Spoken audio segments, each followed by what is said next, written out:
BC సంక్షేమ శాఖ మంత్రి సవితా సత్యసాయి జిల్లాలో ఆకస్మిక తనిఖీలు చేశారు.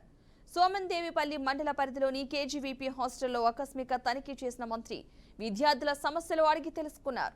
హాస్టల్లో విద్యార్థులకు అందుతున్న సౌకర్యాల గురించి ఆరా తీసిన మంత్రి విద్యార్థుల పట్ల దురుసుగా ప్రవర్తించిన వార్డెన్ను సస్పెండ్ చేయాలని అధికారులను ఆదేశించారు. కాగా గతంలో విద్యార్థులు వారి సమస్యల గురించి మంత్రికి లేఖలు రాయడంతో తాను ఆకస్మిక తనిఖీలు చేసినట్లు మంత్రి తెలిపారు. వార్డెన్ విద్యార్థుల నుంచి డబ్బులు తీసుకుంటున్నా అనే విషయం తెలిసిందంటూ కూడా వారు చెప్పడం జరిగింది.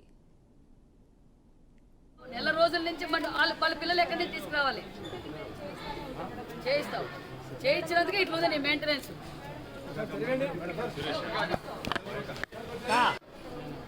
అందరు టీచర్లు చెప్పిందా? టీచర్లు కూడా ఇచ్చారు ఇక్కడ కంప్లైంట్. పిల్లలే కాదు టీచర్లు కూడా ఇచ్చారు. ఏంది నీ ఇల్లు అనుకుంటున్నావా? ఆ మెయింటెనెన్స్ చూసినావా ఎట్లుందో? నువ్వు 1 నెల రోజులు నీ వాష్రూమ్లో నీళ్ళు రాకపోతే నువ్వు ఎక్కడ మోసుకొని పోయి తీసుకొచ్చుకుంటావా? పైకి సెకండ్ ఫ్లోర్కి నీళ్ళు ఎత్తుకుపోతారు ఆడపిల్లలు. రిపేర్ చేయిస్తే నీళ్ళు ఎందుకు రావడం లేదు? కింద బాత్రూంలో నీళ్ళు రావడం లా, పైన బాత్రూంలో నీళ్ళు మగపిల్లలా బయటకు పోయాకే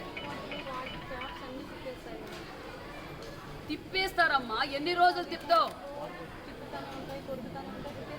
అవునమ్మా, నెల రోజుల నుంచి వాళ్ళ పిల్లలు ఎక్కడి నుంచి తీసుకురావాలి